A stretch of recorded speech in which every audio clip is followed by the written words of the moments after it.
સ્થાનિક સ્વરાજની ચૂંટણી પહેલા આમ આદમી પાર્ટીના નેતાઓ ઉપર અત્યારે હાલ એક બાદ એક ફરિયાદ થઈ રહી છે।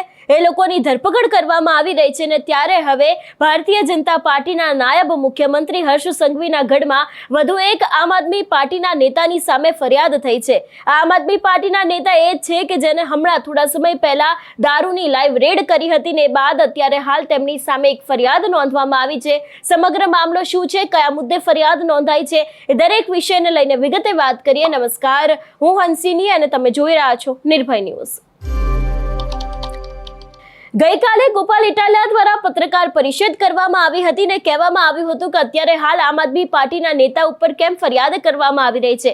એટલું જ નહીં, ક્યાંક એવું પણ અત્યાર સુધીમાં નેતાઓ કહેતા આવ્યા છે કે ભારતીય જનતા પાર્ટી અને પોલીસની આ મિલીભગત છે કે આમ આદમી પાર્ટીના નેતાઓને જેલ હવાલે કરો અથવા તો પછી એમની અટકાયત કરો, તેમની ધરપકડ કરો।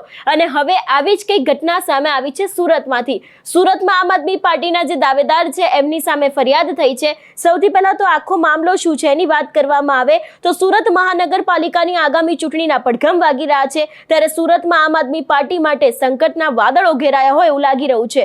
વોર્ડ નંબર 26ના મજબૂત દાવેદાર અને આપના યુવા ઉપપ્રમુખ શ્રવણ કુમાર જોશી વિરુદ્ધ ભાજપના પૂર્વ કોર્પોરેટર અમિતસિંહ રાજપૂતે એઆઈ ટેકનોલોજીનો ઉપયોગ કરીને બદનક્ષી ભર્યો વિડીયો વાયરલ કરવા બદલ પોલીસ ફરિયાદ નોંધાવી છે। બીજી તરફ શહેરના વિવિધ વિસ્તારોમાં ભાજપ વિરોધી વિવાદાસ્પદ પોસ્ટરો લગાવવાના મામલે અત્યાર સુધીમાં ક્યાંક ને ક્યાંક જે કાર્યકર્તાઓ છે એ લોકોની ધરપકડ પણ કરવામાં આવી હતી। એટલે જે રીતે હવે ક્યાંક ને ક્યાંક ચૂંટણીનો માહોલ જામ્યો છે સુરતની અંદર। અત્યારે હાલ કહી શકાય કે નાયબ મુખ્યમંત્રીનો આમ તો તે ગઢ છે અને ભારતીય જનતા પાર્ટી અત્યારે હાલ ત્યાં મજબૂત થવાની પૂરતા પ્રયત્નો કરી રહી છે।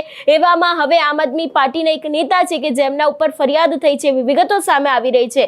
લગભગ થોડા સમય પહેલા એટલે કે 20 કલાકની પહેલા આમ આદમી પાર્ટી સુરત દ્વારા પણ એક વિડીયો મૂકવામાં આવ્યો હતો કે જે અત્યારે હાલના નેતા છે શ્રવણ કુમાર જોશી આમ આદમી પાર્ટીના જે દાવેદાર છે એમને એક લાઈવ રેડ કરી હતી દારૂના અડ્ડા ઉપર અને ક્યાંક સીધા પ્રહારો છે તે ભારતીય જનતા પાર્ટી ઉપર કર્યા હતા કે અહીંયાના વિસ્તારના ધારાસભ્યો શું કરી રહ્યા છે, ગુજરાતમાં ખરેખર નામની જ દારૂબંધી છે કે કેમ। અને એ બાદ અત્યારે હાલ તેમના સામે ફરિયાદ થઈ છે કે તેમને એક બદનક્ષી ભર્યો વિડીયો બનાવ્યો છે અને જે ભારતીય જનતા પાર્ટીના જે નેતા છે એમના જ દ્વારા આખી ફરિયાદ કરવામાં આવી છે।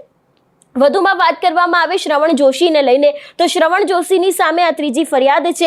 સુરત મહાનગરપાલિકાના પૂર્વ શાસક પક્ષના નેતા અને ભાજપના પૂર્વ કોર્પોરેટર અમિતસિંહ રાજપૂતે શ્રવણ જોશી વિરુદ્ધ ગંભીર આક્ષેપોની સાથે ફરિયાદ નોંધાવી છે। અમિતસિંહે જણાવ્યું છે કે તેમના નામે ફેસબુક પર શ્રવણ કુમાર જોશીના નામના અકાઉન્ટ પરથી 1 મિનિટ અને 58 સેકન્ડનો એક ડોક્યુમેન્ટરી વિડીયો પોસ્ટ કરવામાં આવ્યો હતો। આ વિડીયોમાં એઆઈ ટેકનોલોજીનો ઉપયોગ કરીને અમિતસિંહના ચહેરા સામે છેડછાડ કરવામાં આવી હતી। વિડીયોમાં હથકડી પહેરેલા, અપહરણ કરતા અને કોરોના કાળ દરમિયાન ટિકિટોનું કાળાબજારી કરતા હોવાના ખોટા દ્રશ્યો બતાવવામાં આવ્યા હતા। આ કૃત્ય તેમની સામાજિક પ્રતિષ્ઠાને નુકસાન પહોંચાડવાનો પ્રયાસ કરતો હોવાની ફરિયાદમાં ઉલ્લેખ છે। એટલે શ્રવણ જોશીની સામે અગાઉ પણ ખંડણીની 2 ફરિયાદ અને પાસાની કાર્યવાહી થયેલી છે અને આ ત્રીજી ફરિયાદથી ક્યાંક ને ક્યાંક રાજકીય ગરમાવો છે એ વધી ગયો હોય એવું લાગી રહ્યું છે। એટલે કે જે ભારતીય જનતા પાર્ટીના જે પૂર્વ કોર્પોરેટર હતા એમના દ્વારા આખી ફરિયાદ તો કરવામાં આવી છે પણ અત્યારે હાલ ક્યાંક જે રીતે આ સમગ્ર મામલો સામે આવી રહ્યો છે એવામાં આજે આમ આદમી પાર્ટીના બ્રિજરાજ સોલંકી કહી શકાય, રાજુ સોલંકી કહી શકાય, એ લોકોની સુરતની અંદર એક મોટી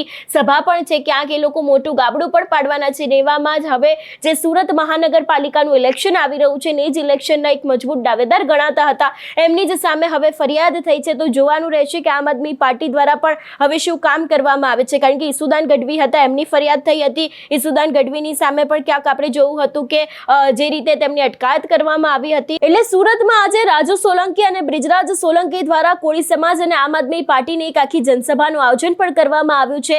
આની પહેલા પણ જે સમયે જનસભાનું આયોજન કરવામાં આવ્યું હતું ત્યારે બ્રિજરાજ સોલંકીની અટકાયત કરવામાં આવી હતી પણ હવે ક્યાંક આ મામલે અત્યારે હાલ રાજકારણ છે પણ ગરમાઈ રહ્યું છે। આજે એક સભાનું આયોજન કરવામાં આવ્યું છે।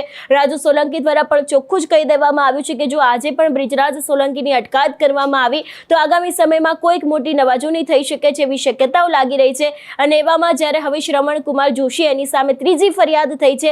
જોવાનું રહેશે કે આ સમગ્ર મામલે હવે આમ આદમી પાર્ટીના નેતાઓ દ્વારા શું કરવામાં આવશે અને આની અસર સ્થાનિક સ્વરાજની ચૂંટણીમાં કેટલી પડશે।